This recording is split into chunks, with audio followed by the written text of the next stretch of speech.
রাস্তা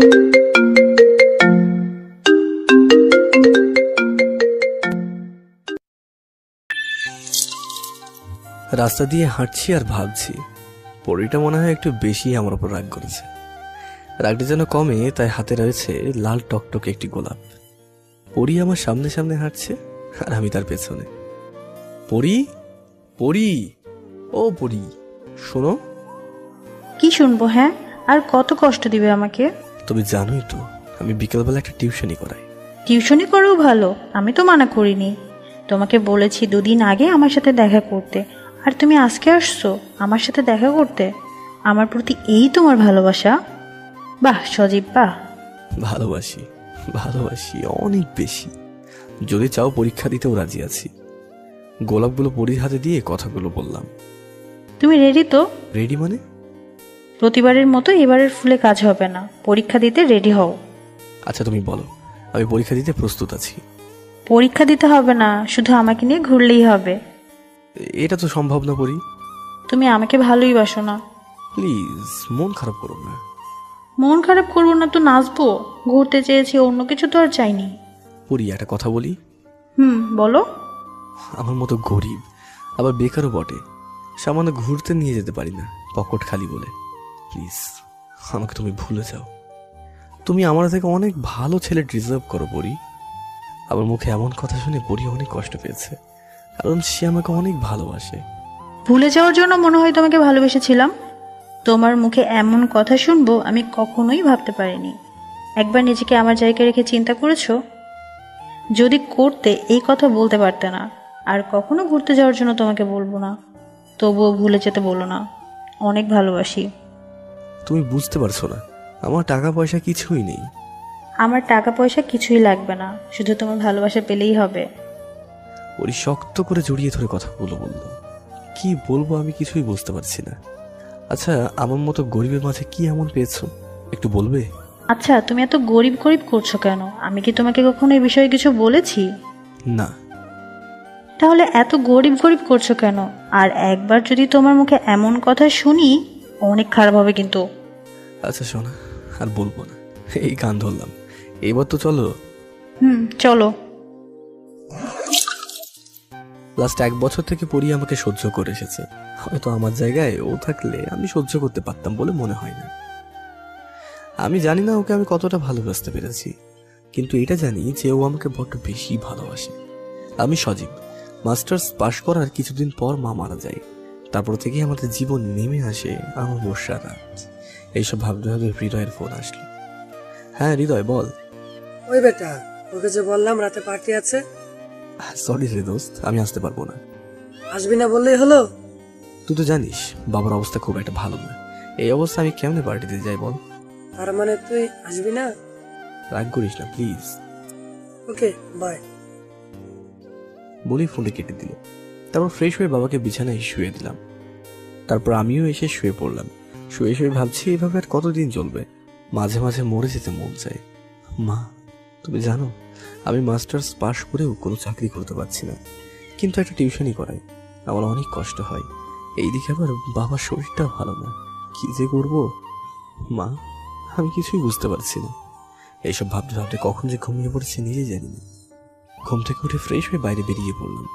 নাস্তা বানিয়ে বাবাকে নাস্তা দিয়ে বেরিয়ে পড়লাম প্রতিদিনের মতো চাকরির ইন্টারভিউ দিতে। আগের মতো আজকে ওই একই কথা, 5 লক্ষ টাকা দাও, চাকরি হয়ে যাবে। 5 লক্ষ টাকার কথা শুনে মনটাই খারাপ হয়ে গেল। মনে মনে বলছি, মা তুমি দেখছো এই অন্ধ শহরে সার্টিফিকেটের কোনো দাম নেই। তাদের কাছে টাকাটাই সব। এখন কি করব মা, তুমি বলো। এইসব বলতে বলতে দুল্লা সড়কের মোড়ে এসে বসলাম। ভাবছি চাকরি মনে হয় আর হবে না, টিউশনটাই এখন দেখছি সব। কিছুক্ষণ পর হৃদয় আসলো। হৃদয় হলো আমার বেস্ট ফ্রেন্ড। অবশ্য ফ্রেন্ড আরো আছে, তবে তেমন একটা কথা হয় না। কিরে, এত কি ভাবছিস? ভাবছি ইন্টারভিউ তো কম দিলাম না, সবার একই কথা, টাকা দাও। আর বলিস না, এসব মনে হলেই কষ্ট হয়। আচ্ছা এবার বল, পার্টি কেমন হলো? তোকে রেখে আমি পার্টিতে যাব, এটা তুই কি করে ভাবতে পারলি? আচ্ছা শারমিনের সাথে রিলেশন কেমন চলছে? আর বলিস না, আমি ফোন দিলে কথা হয়, তা না হলে হয় না। ওরে কি খবর? মেয়েটা তোকে অনেক ভালোবাসে। অনেক ভালোবাসে। টাকার জন্য তেমন ভাবে ফোনে কথা বলতে পারি না, সবসময় ওই ফোন দেয়। তুই টাকার জন্য ফোন দিতে পারিস না, আর আমি ফোন দিই, সে তেমন কথা বলতে চায় না। ভাগ্য বড়ই অদ্ভুত, তাই না রে? আচ্ছা, সব কথা বাদ দে, চল বাসার পথে যাই। এত তাড়াতাড়ি চলে যাবো? নতুন একটা টিউশনই আছে, আজকেই প্রথম, তাই আর কি। ওকে, চল। কিছুক্ষণ পর পড়াতে চলে গেলাম। ছাত্রীর কাণ্ড দেখে অবাক দৃষ্টিতে তাকিয়ে আছে আমি। কি হলো স্যার, আপনি ঠিক আছেন? অন্তরা নিচের দিকে তাকিয়ে থাকে। ছাত্রীর নাম হচ্ছে অন্তরা। অন্তরার মুখ থেকে এই কথা শুনে একটু নড়াচড়া করে বসলাম। বই আনো। ওয়েট, আনতেছি। অন্তরা সোফা থেকে উঠে টেবিল থেকে একটা বই নিয়ে আসলো। এই নেন স্যার। এ কি, সমাজ বই? কেন? হ্যাঁ গণিত অথবা ইংলিশ বই নিয়ে আসো। স্যার, আপনি একটা কথা জানেন না? কি কথা? প্রত্যেকটা মানুষের জীবনেই সমাজের প্রয়োজন আছে, তাই আমি চিন্তা ভাবনা করছি আগে সমাজ পড়ব। দুষ্টুমি করছো নাকি? দুষ্টুমি করব কেন? তোমার মাকে ডাক দেবো? না না স্যার, ইংলিশ বই আনতেছি। বলেই দৌড় দিয়ে বইটা নিয়ে আসে। কিছুক্ষণ পড়ানোর পর অনুমান হয়ে যায় যে মেয়েটা খুব চঞ্চল আর খুব বেশি শয়তানও বটে। পড়ানোর মাঝে, স্যার। হ্যাঁ বলো। স্যার ডাকতে ভালো লাগছে না। তো আপনার নাম ধরে ডাকি? কি বেয়াদব মেয়ে রে বাবা, স্যারকে নাম ধরে ডাকবে, শখ কত! বলেই আমার দিকে অপরাধী দৃষ্টি নিয়ে চোখগুলো বড় বড় করে তাকিয়ে আছে। স্যারকে কেউ নাম ধরে ডাকে, বেয়াদব মেয়ে? তাহলে ভাইয়া বলে ডাকি। আচ্ছা, ওকে। পড়ানো শেষ করে, ভাইয়া এই রুমে আসেন। কিছুক্ষণ পর অন্তরের মা আসলো। পড়ানো হয়েছে? জি আন্টি। ওকে, এই নাও, এখানে 5,000 আছে। জি, থ্যাংক ইউ। তাহলে আসি, আসসালামু আলাইকুম। বলে রুম থেকে বের হয়ে মনের খুশিতে দুইটা নাচ দিয়ে রুমের উদ্দেশ্যে হাঁটতে থাকি। রুমে আসার সময় ফার্মেসি থেকে বাবার জন্য কিছু ওষুধ দিলাম। তারপর ফ্লেক্সিলোডের দোকান থেকে টাকা রিচার্জ করে রুমে আসি। রুমে আসার পর রাত 8টার দিকে পরীকে ফোন দিই। ফোনটা রিসিভ করার পর, কেমন আছো? ভালো। তুমি? ভালো। কি করো? এই তো তারা ভরা আকাশ দেখি। তুমি? খোলা আকাশের নিচে দাঁড়িয়ে তোমার কথা ভাব। আচ্ছা। বাবু, কাল কিন্তু আমরা ঘোরাঘুরি করব, আর তুমি একটু তাড়াতাড়ি চলে আসবা। ওকে জান, কাল সকালে দেখা হবে, বাই। শোনো, নীল পাঞ্জাবিটা পরে আসবা কিন্তু। তুমি বলেছো আর আমি পড়বো না? অবশ্যই। কালকে কিন্তু সময় মতো চলে আসবে। ওকে। পরের দিন সকালবেলা পরীর কথা মতো নীল পাঞ্জাবিটা পরে চলে গেলাম। মুক্তাগাছা, রাজবাড়ি। পুকুর পাড়ে দাঁড়িয়ে আছি আর ভাবছি কি কি বলবো ওকে। একটু পরে দেখি পড়ি আসছে, সাথে আর একটি ছেলে। আজ দেখছি সকালেই এসেছো। তুমি বলেছো না সকাল সকাল আসতে, না এসে পারি? বলো, কেমন আছো? খুব খুব বেশি ভালো আছি। তুমি কেমন আছো? ভালোই আছি। তা এত হাসি খুশি থাকার কারণ? ও, তুমি বুঝবা না, চলো ওখানে বসি। চলো। এই নাও। কি এটা? আমার বিয়ের কার্ড। সামনে 27 তারিখ আমার বিয়ে। পরীর কথাটা শুনে আমার মাথায় যেন আকাশ ভেঙে পড়লো। কি হলো তোমার? তুমি চুপ করে আছো কেন? তুমি খুশি হওনি? কই, না তো, চুপ করে নাই তো। তা ছেলের নাম কি? ছেলে কি করে? ছেলে তোমার সামনেই দাঁড়িয়ে, ওর নাম ইমন, আর ও একটা প্রাইভেট কোম্পানিতে চাকরি করে। ও, আসসালামু আলাইকুম ভাইয়া। ওয়ালাইকুম আসসালাম। আমি সজীব। আমি তার দিকে হাতটা বাড়িয়ে দিয়ে বললাম, আমি ইমন। ওকে ভাইয়া, আপনারা গল্প করেন, আমি একটু আসছি। আর তুমি কই যাবা? ও একটু কাজ আছে আর কি। ও হ্যাঁ, আমি তো তোমাদের বিয়েতে যেতে পারবো না। কেন যাবে না? তুমি না গেলে কিন্তু আমি বিয়েই করব না। আরে পাগলামি করো না, আমার ঢাকাতে একটু কাজ আছে। জানোই তো বাবার শরীরটা খুব একটা ভালো না, তাই আমাকে যেতেই হবে। ওকে, তা তুমি কি একটা দিন সময় পাবে না? না গো, কাজটা খুবই ইম্পর্টেন্ট। আচ্ছা থাকো তোমরা, আমি আজকে আর থাকছি না। তা তুমি কি যেন বলবা? আরে এটাই বলতে যে আমি 26 তারিখ ঢাকাতে যাব, কয়েকদিন আসতে পারবো না, সেটাই। ও,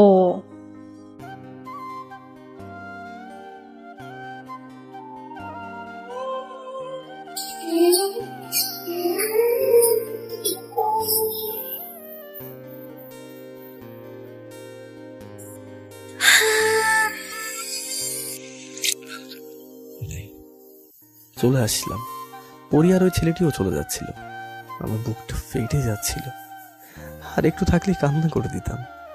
তাই আর না দাঁড়িয়ে থেকে মিথ্যা কথা বলে চলে আসলাম। এক জায়গায় এসে নীরবে দাঁড়িয়ে আছি, তখনই হৃদয়ে জহিরুল আসলো।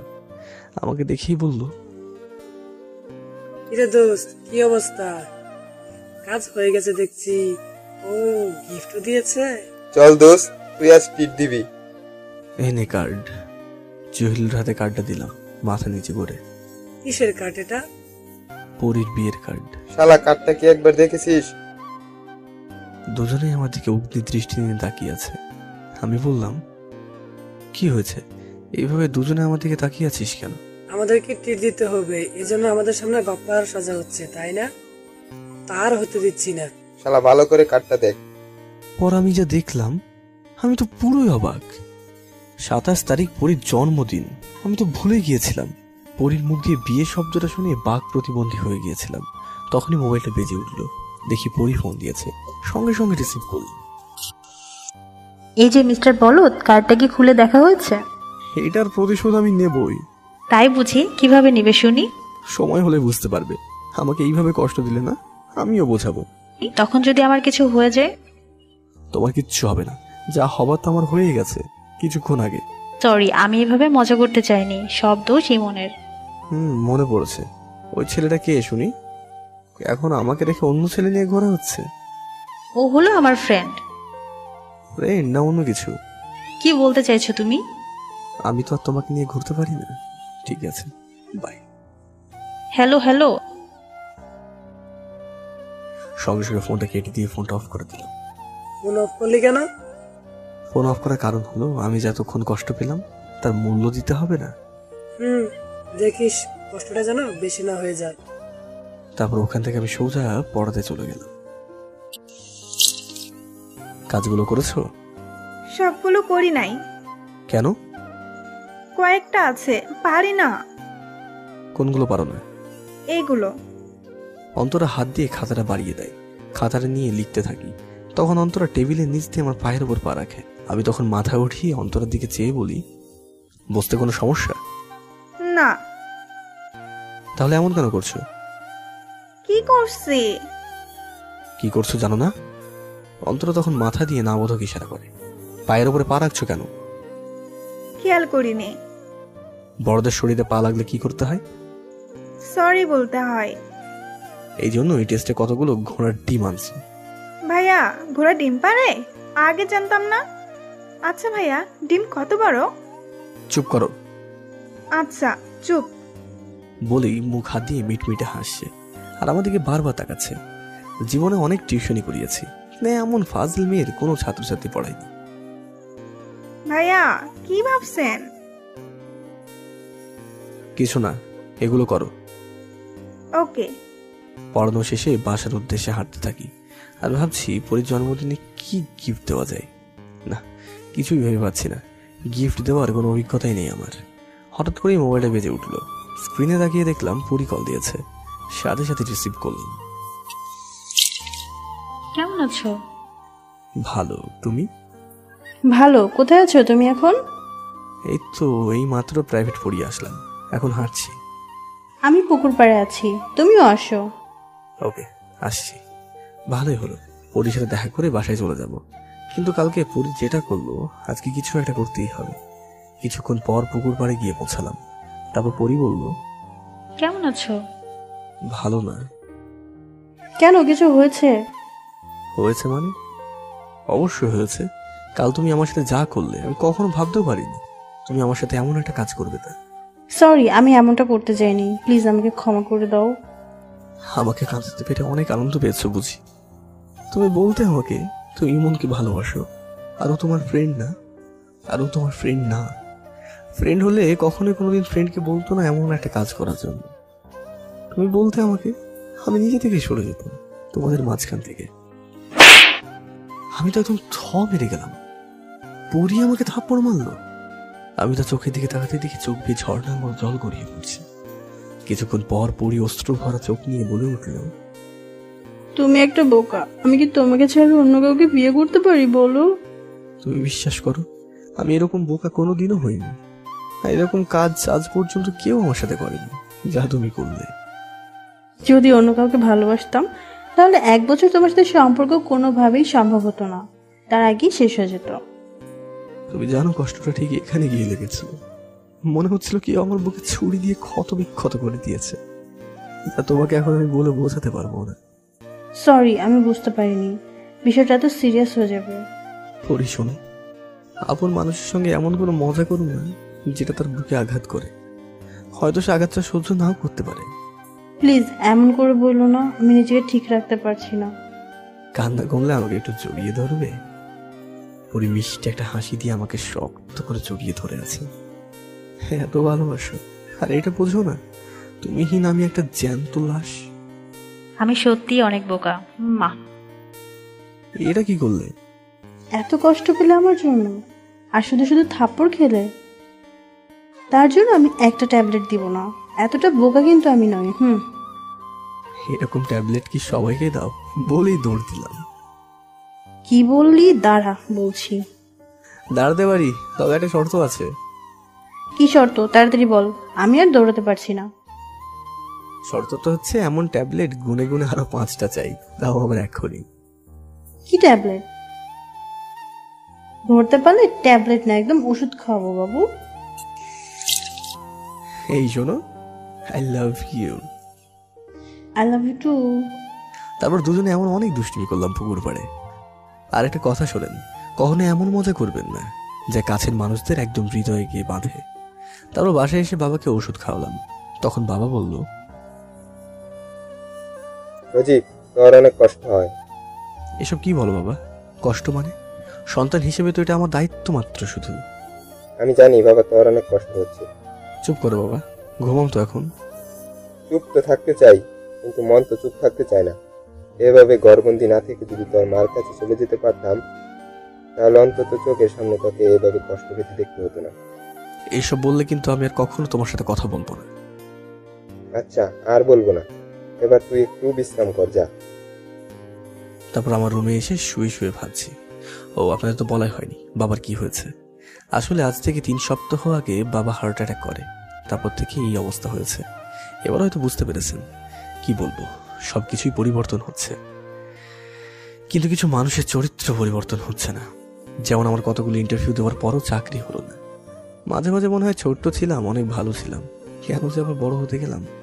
ছোট থাকলে মনে হয় এই অন্ধকার শহরের অন্ধ অভিনয়টা দেখতে পারতাম না। এসব ভাবতে ভাবতে কখন যে ঘুমের রাজ্যে হাবুডুবু খাচ্ছি খেয়ালই নেই।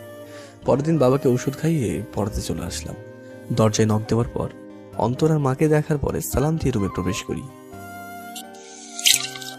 আন্টি, অন্তরা কোথায়? ওর কাকার বাসায় গেছে, একটু অপেক্ষা করো বাবা, আমি ওকে গিয়ে নিয়ে আসছি। বলি অন্তরার মা রুমের বাইরে যায়। আমি অন্তরার রুমের পাশে গিয়ে বসি আর রুমের চারপাশটা মনোযোগ দিয়ে দেখছি। এমনভাবে আমি কখনো অন্তরার রুমটা দেখিনি। রুমটা এমনভাবে সাজানো দেখে আমি মনে মনে ভাবছি, মেয়েটা চঞ্চল হলেও নিজের সুন্দরটা তিল পরিমাণে কম বোঝে না। এসব ভাবতে ভাবতে অন্তরার রুমে এসে হাজির। ভাইয়া কেমন আছেন? হ্যাঁ ভালো, তুমি? হ্যাঁ ভালো। বইগুলো দাও। এই যে। আমি তখন বইগুলো দেখতে থাকি। ভাইয়া, বলো। কখনো প্রেম করেছেন? কি? করছেন নাকি? এটা তোমাকে বলবো কেন? তার মানে করছেন? না। সত্যি? খুশি হয়ে গেছো নাকি? আমার আবার খুশি হওয়ার কি আছে? সেটাই ভালো। সেদিনের মতো পড়ানো শেষ করে বাসায় চলে আসলাম। রাতে বাবা আর আমি খেতে বসলাম। তখন বাবা বলল, সজীব, তোমার ইন্টারভিউ আর কবে? আসলে বাবা, অনেক তো ইন্টারভিউ দিলাম, কোনো লাভ তো আর হলো না, তাই অযথা আর ইন্টারভিউ দিয়ে কি হবে, তুমিই বলো। ভালো, কখনো হাল ছেড়ে দিবে না, বুঝেছ? খাওয়ার পর রুমে এসে শুয়ে পড়লাম। কিন্তু কালকে পরীর জন্মদিন, তাই কালকে তো বের হতেই হবে। আজকে রাত 12টার পর পরীকে উইশ করব। সবার আগে যদি উইশ না করি তাহলে আমার 12টা বাজাবে। পাগলিটাকে নিয়ে অনেক চিন্তা হয়, কারণটা অবশ্য জানি না। ভাবছি মেয়েটা যে আমাকে বড্ড বেশি ভালোবাসে। 12টা বাজতে আর 1 মিনিট বাকি আছে। কল দিলাম পরীকে, কিন্তু বাজতে বাজতেই কেটে গেল। মনে মনে ভাবছি ঘুমিয়ে পড়লো না তো আবার। আরেকবার কল দিলাম, তাও রিসিভ করলো না। তাই বলে SMS করতে শুরু করলাম। অনেকবার SMS দিলাম, তাও কোনো সাড়া পাচ্ছি না। এভাবে মনে হয় 23 বার দিলাম, কিন্তু বারবারই একই অবস্থা। পরে ভাবলাম মনে হয় ঘুমিয়ে আছে, তাই হয়তো কোনো সাড়া পাচ্ছি না, তাই SMS এর মধ্যেই উইশ করে দিলাম। কিছুক্ষণ পর পরীর ফোন থেকে কল আসলো। আমি সঙ্গে সঙ্গে রিসিভ করলাম। তোমাকে 23 বারেরও বেশি SMS দিয়েছি পরী। আসলে অনেক ক্লান্ত লাগছিল, তাই ঘুমিয়ে পড়েছি, তাই টের পাইনি। আমি অনেক সরি। হঠাৎ দেখি তোমার SMS, তাই সঙ্গে সঙ্গে ফোন দিলাম। শুভ জন্মদিন। ধন্যবাদ, আমি সরি। ওকে। আমার বাবুটা আমার জন্য রাত জেগে বসেছিল, আর আমি কিনা ঘুমিয়ে আছি। ঘুম কেমন হয়েছে? ভালো। আচ্ছা, কালকে কিন্তু আমরা সারাদিন ঘুরবো। না ঘুরলে হয় না। আমি কোনো কথা শুনতে চাই না, ঘুরবো বলছে ঘুরবোই। আচ্ছা বেশ, এখন ঘুমাও। ঘুমাও মানে? আর কিছুক্ষণ কথা বলি না? কেন, ঘুমাবে না? ঘুম চলে গেছে, তাই এখন আমার ঘুম না আসা পর্যন্ত আমার সাথে কথা বলতে হবে, বুঝছেন মশাই? আচ্ছা ঠিক আছে, তাই হবে। আমি তো গান গাইতে পারি না। আমি জানি না, বলতে হবে। পাগলি তুমি একটা। তোমার পাগলি। আচ্ছা তাহলে কবিতা শোনো। বলেন মশাই। ছোট্ট কিছু ছন্দ। মিষ্টি মুখের দুষ্টু হাসি কেড়ে নেবে মন, কেড়ে নিয়ে হৃদয় আমার করবে আপনজন। এই হাসি মুখ স্বপ্ন তোমার, এই খুশিটাই আশা, এটাই আমার প্রতি তোমার বাঁচিয়ে রাখে ভালোবাসা। এটাই ভালোবাসা। খুব সুন্দর হয়েছে, আরেকটা শুনবো। ওকে তাহলে শোনো, বলছি। আমি তোমার ভালোবাসার স্পর্শ পেয়ে হয়েছি পরিপূর্ণ। তুমি বিহনে এতদিন আমার হৃদয় ছিল শূন্য। এই শূন্য হৃদয়ের পূর্ণতায় আজ আমি হয়েছি যে ধন্য। তাই তো আজ মাটির পৃথিবী পেয়েছে আজ তারুণ্য। শূন্য হৃদয় তুমি রাঙিয়ে দিলে তোমার মনের তুলি দিয়ে। আমার মনে রং দিয়ে তোমার ছবি এঁকেছি ভালোবাসার রং তুলে দিয়ে। তোমার স্পর্শ আমায় রাঙিয়ে দেয় নতুন ভাবে, নতুন করে। কত অজানা স্বপ্ন উদ্ভাসনা করে, এসে চুক্তি করে আমার হাতটি ধরে। জানি না কি এমন জাদু আছে তোমার এই স্পর্শে, আমার হৃদয় তোল পার হয়ে যায় শুধুই যার পরশে। কথা বলতে বলতে এক পর্যায়ে ঘুমিয়ে পড়লো পরি। তারপর কলটা কেটে দিয়ে আমিও ঘুমিয়ে পড়লাম। সকালে মোবাইলের শব্দে ঘুমটা ভেঙে গেল। হ্যাঁ বলো। কোথায় তুমি?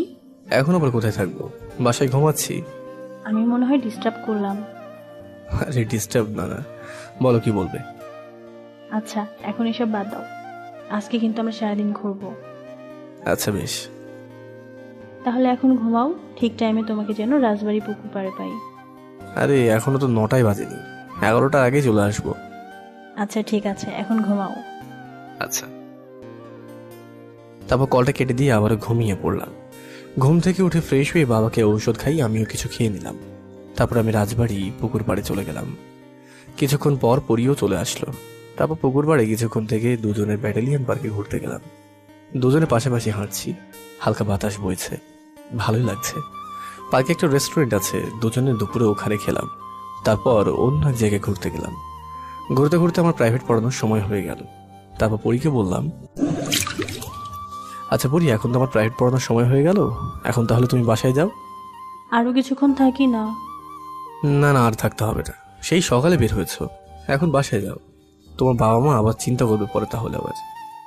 চিন্তা করবে না, আমি তাদের বলে এসেছি আমি বান্ধবীর বাসায় যাব। অনেক তো ঘুরলাম, এখন বাসায় গিয়ে একটু বিশ্রাম নাও। আচ্ছা ঠিক আছে। তারপর পরিকর বাসায় এগিয়ে দিয়ে আসলাম। পরিকর বাসায় দিয়ে আমি অন্তরাকে পড়াতে চলে আসলাম। মন খারাপ নাকি? এমনি। তেমন আলুর মতো করে গাল ফুলিয়ে আছো কেন? এমনি। ও আচ্ছা। আপনাকে ভালো মনে করছিলাম, কিন্তু আপনি একটা লুচ্চা পোলা, কি যেন কিছুই জানে না। বলেই ঠোঁট বাঁকিয়ে ভেঙচি কাটে। আরে আমি কি করলাম? আপনি তো প্রেম করেন তাই না? না করি না। ছি ছি, আবার কি হলো? এখন তো দেখছি আপনি লুচ্চুর সাথে সাথে মৃত্যুকও। আরে ফাজলামি বন্ধ করে ক্লিয়ার করে বলো। প্রেম করেন সেটা বললেই পারতেন। বললাম তো করি না। ছাত্রীকে এই বিষয়ে বলতে মনে কেমন জানি লাগছিল, তাই মিথ্যা বললাম আর কি। প্রেম না করলে ওই মেয়ের হাত ধরলেন কেন? কোন মেয়ে? রেস্টুরেন্টে তো না পারেন মেয়েটাকে জড়িয়ে ধরে কাছে নিয়ে আসতে। আমি তখন ব্যাপারটা আঁচ করতে পারলাম। কি ভাবছেন? না না, কিছু না, বই বের করো। আমি বই বের করব না, আগে বলেন মেয়েটা কে?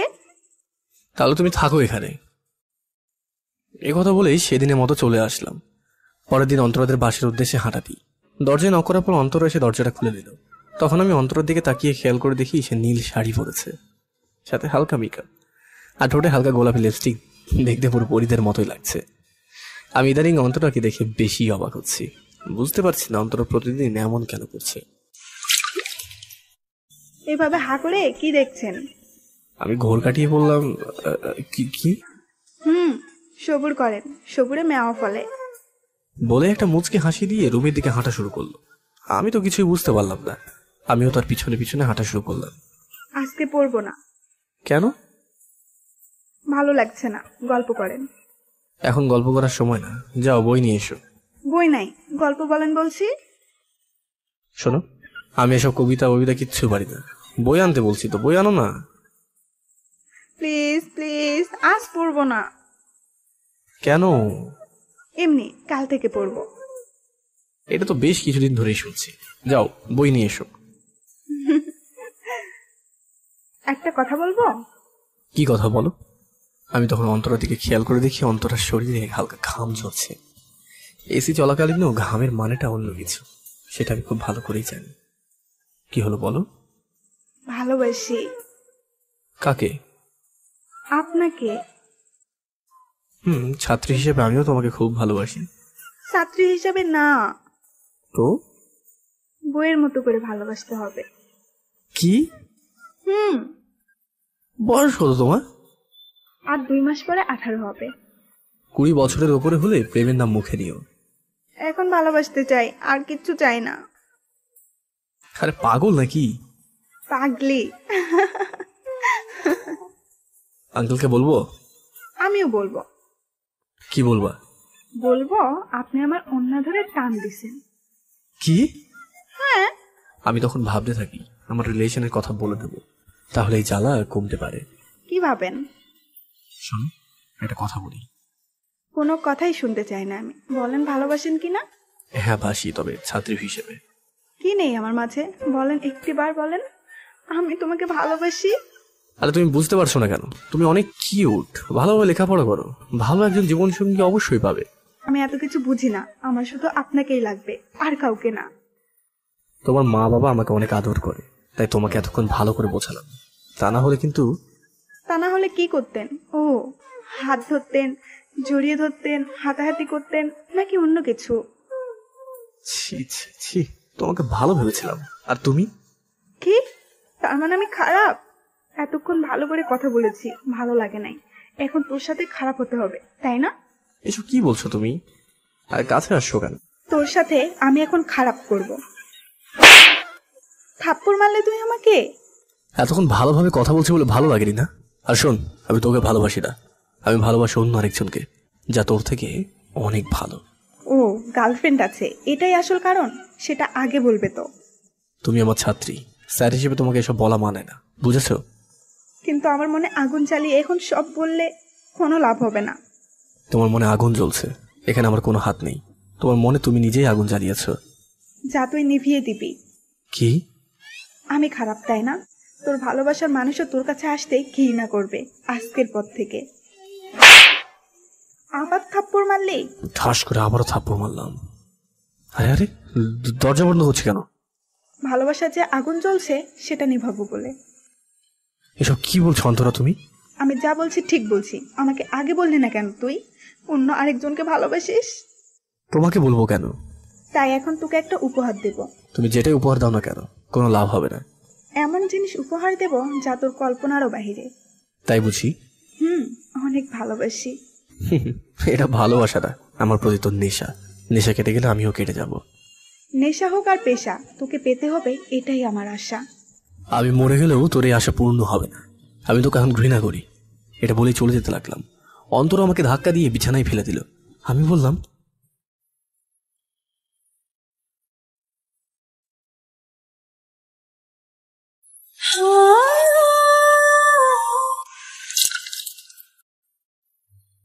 আমি মরে গেলেও তোর এই আশা পূর্ণ হবে না। আমি তোকে এখন ঘৃণা করি। এটা বলেই চলে যেতে লাগলাম। অন্তরা আমাকে ধাক্কা দিয়ে বিছানায় ফেলে দিল। আমি বললাম, এই ভালো হবে না কিন্তু। অন্তরা কিচ্ছু বলল না, সোজা আমার কাছে এসে কোমল দৃষ্টিতে তাকিয়ে শাড়ির আঁচল সরাতে শুরু করলো। অন্তরা, এটা তুমি কি করছো? তোকে বললাম না একটা উপহার দেব। আমি তোমার কাছে ক্ষমা যাচ্ছি, আমাকে যেতে দাও প্লিজ। উপহারটা দেওয়ার পর এমনিতেই যেতে দিব সোনা। সোনা? তোর মতো ছাত্রী আমি পড়াতাম? ছি সজীব, ছি। কি এমন হয় আমাকে একটু ভালোবাসলে? আমাকে একবার ভালোবেসে দেখো না, কত স্যার থেকে সার হয়ে গেল, ও সরি হাজবেন্ড হয়ে গেল। শোনো, আমি ওরকম ছেলে না যে ওপরেরও খাবো নিচেরও খাবো। শোনো অন্তরা, আমি তোমাকে অনেক ভালোবাসি, তুমি বোঝার চেষ্টা করো প্লিজ। আমি এত কিছু শুনতে চাই না, আমি চাই তুমি আমাকে ভালোবাসো, আদর সোহাগ করো। না অন্তরা, এটা আমি কখনোই করতে পারবো না, মরে গেলেও না। তোমার যা ইচ্ছে তাই করো। সজীব, তুই হয়তো ভুলে গেছিস। ও স্যার, আপনি হয়তো জানেন না, আমি যা চাই তা পেয়েই ছাড়ি, না পেলে লন্ডভন্ড করে দেই। আমি কোনো কিছুরই ভয় করি না। অনেক হয়েছে, আমি শেষবারের মতো বলছি, আমার প্রস্তাবে রাজি হয়ে যা, না হলে তোর কপালে দুঃখ আছে। তুই হয়তো জানিস না আমি কি করতে পারি। দেখো অন্তরা, আমাকে ভয় দেখিয়ে লাভ হবে না, কারণ আমি ওই রকম ছেলেই না যে ভয়ে গলে যাব। সজীব, তুই বোঝার চেষ্টা কর, এতে কিন্তু দুজনের ভালো হবে। তুই আমার বাবার সব ধন সম্পত্তি পাবি, আর আমি তোকে। আর ওর মাঝে কি এমন আছে যা আমার মাঝে নাই? আমি ঠাস ঠাস করে চড় দিয়ে দরজা খুলে বাইরে চলে আসলাম, কারণ ওখানে আমার কেমন জানি একটু অস্থির অস্থির লাগছিল। আমার সব থেকে প্রিয় ছাড়তে কিনা, ছি ছি ছি। আমি অন্তরাকে ছাত্রী হিসেবে অনেক ভালোবাসি, তাই বলে এইসব। আপনারা জানেনই তো আমি পরীকে কতটা ভালোবাসি, তাই আমি জানি ভালোবাসা টিকিয়ে রাখা কতটা কঠিন। পরি যদি শোনে এই ঘটনা, সে অনেক কষ্ট পাবে, কারণ সে আমাকে অনেক ভালোবাসে। তারপর রাতে শুয়ে শুয়ে পরির সাথে আজকের দিনটার কথা ভাবতে থাকলাম। আজকের দিনটা খুবই বিশেষ কিছু ছিল। আজকের মুহূর্তগুলোর কথা কখনো ভুলবো না। এসব ভাবতে ভাবতে কখনই ঘুমিয়ে পড়লাম, নিজেও বুঝতে পারলাম না। তোমার কাছ থেকে এটা আশা করিনি। আঙ্কেল, কিছু হয়েছে? জানো না কি হয়েছে?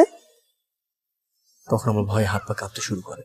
আমি তখন বলতে শুরু করলাম, আঙ্কেল আন্টি, আমি কিছুই করিনি, আমাকে একটু বিশ্বাস করুন।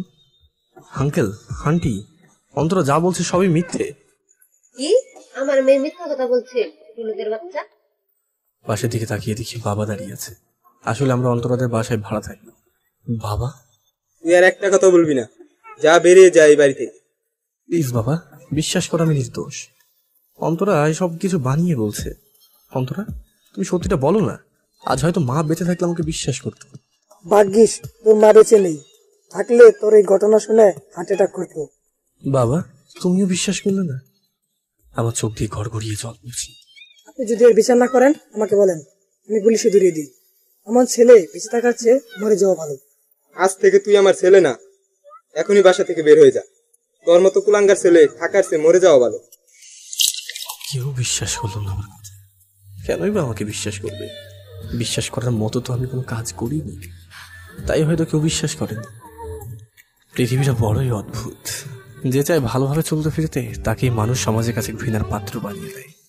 ছাত্র হিসেবে অন্তরা আমার কাছে প্রিয় ছিল, তার জন্যই বাবা অন্তরার কথা শুনে সহজেই বিশ্বাস করে নিয়েছে। অবশেষে অন্তরার কাছে গিয়ে বললাম, এত বাজে একটা অভিযোগ করতে পারলে? আমার ছাত্রী হিসেবে আমি ভাবতেও পারিনি। আমার এখনো ভাবতে কষ্ট হচ্ছে। অন্তরা কিচ্ছু বললো না, তাই বাধ্য হয়ে রাস্তা মাপতে হবে। রাস্তা দিয়ে হাঁটছি আর ভাবছি, অন্তরা এমনটা না করলেও তো পারে। সে তার প্রতিশোধ নিয়েই ছাড়লো। অন্তরা প্রমাণ করে দিল যে তার চাওয়া পাওয়া পূরণ না হলে সে সব কিছু লন্ডভন্ড করে দেয়। সামনে দেখতে পেলাম পরীকে রাস্তার ধারে দাঁড়িয়ে আছে। আমি দৌড়ে তার কাছে গেলাম, তার হাত ধরে ধরে কাঁদতে কাঁদতে বললাম, তুমি তো আমাকে বিশ্বাস করো তাই না পরী? তুমি আমার বাবাকে বোঝাও না যে আমি কিচ্ছু করিনি, প্লিজ বোঝাও না।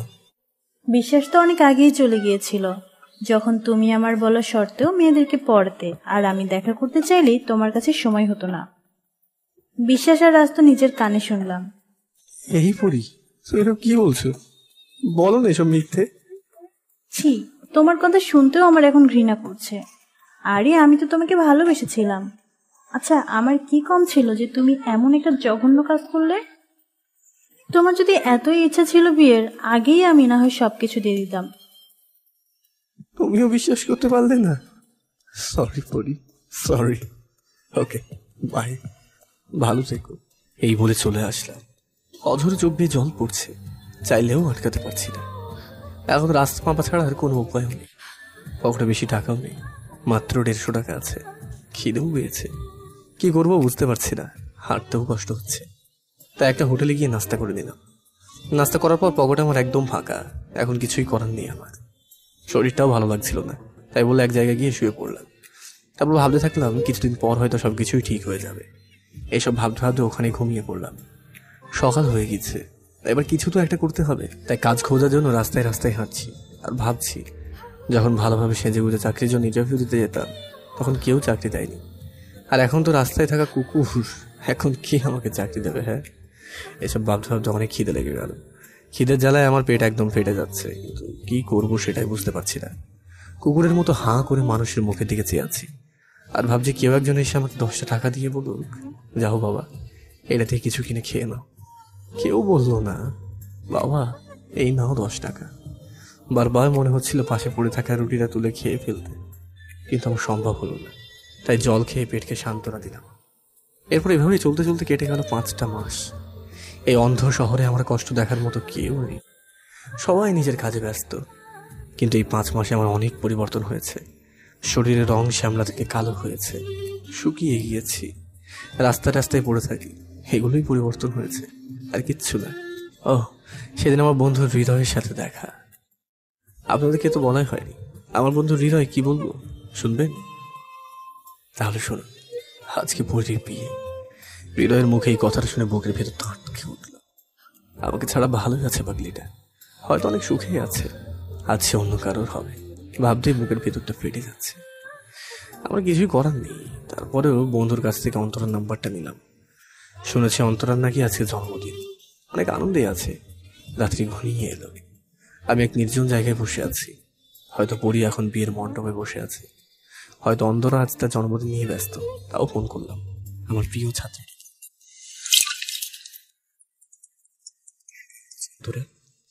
কে বলছেন? এত তাড়াতাড়ি ভুলে গেলে অন্তরা? কে, সজীব ভাইয়া? হ্যাঁ অন্তরা, কেমন আছো? সজীব ভাইয়া, তুমি কোথায়? সরি, আমি তোমাকে অনেক কষ্ট দিয়েছি, আমি অনেক ভুল করেছি। সজীব ভাইয়া, তুমি ফিরে আসো, আমি সব সত্যি কথা বলে দেব। তুমি প্লিজ চলে আসো। আঙ্কেল তোমার কথা সব সময় বলে, প্লিজ চলে আসো, আমার খুব কষ্ট হয়। সজীব ভাইয়া, আমি এসব রাগের মাথায় করে ফেলেছি, আমাকে ক্ষমা করে দাও। সেই সুযোগ আর নেই রে। আমি 5 দিন ধরে না খেয়ে আছি, আর মনে হয় বেশি দিন আমি বাঁচবো না। খুব কষ্ট হচ্ছে রে। আচ্ছা বাবা কেমন আছে রে? ভালো আছে। এই তুমি তাড়াতাড়ি বলো কোথায় আছো, আমি গিয়ে তোমাকে নিয়ে আসবো, তাড়াতাড়ি বলো। অন্ধকার এক নির্জন জায়গায় আছি, যা অনেক দূরে। আমার মনে হচ্ছে আর কিছুক্ষণের মধ্যে হয়তো অজানা দেশে চলে যাব। আমি আর সহ্য করতে পারছি না অন্তরা। আমি তোমাকে এখনো ভালোবাসি আমার প্রিয় ছাত্রী হিসেবে। কেন জানি তোমার প্রতি আমার ঘৃণাটা জন্মায়নি। অন্তরা, আমার একটা শেষ ইচ্ছে রাখবে? আমি আর কোনো কথা শুনতে চাই না, শুধু বলো তুমি কোথায় আছো। সেটা জেনে এখন আর কোনো লাভ হবে না, বরং তুমি আমার ইচ্ছেটা পূরণ করে দাও। বলো। বাবা, আঙ্কেল, আন্টি তাদের সবাইকে বলো, আর আমাকে যেন ক্ষমা করে দেয়। আর শুনেছি আজকে নাকি পরীর বিয়ে হচ্ছে। আমার পড়ার টেবিলের ড্রয়ারে নীল একটা শাড়ি আছে, পরীকে দেবো বলে কিনেছিলাম, কিন্তু আর দেওয়া হয়নি। জানি না সেটা এখনো ওখানে আছে কিনা। ওটাকে পেলেও পরীকে দিয়ে দিও, আর বলার দরকার নেই কে দিয়েছে। আর সত্যিটা গোপন রেখো আমাকে ভালোবাসার খাতিরে। এটা বললে তোমার জীবনটাও নষ্ট হয়ে যাবে। আমি কোনো দিন ভুল করে থাকলে ক্ষমা করে দিও।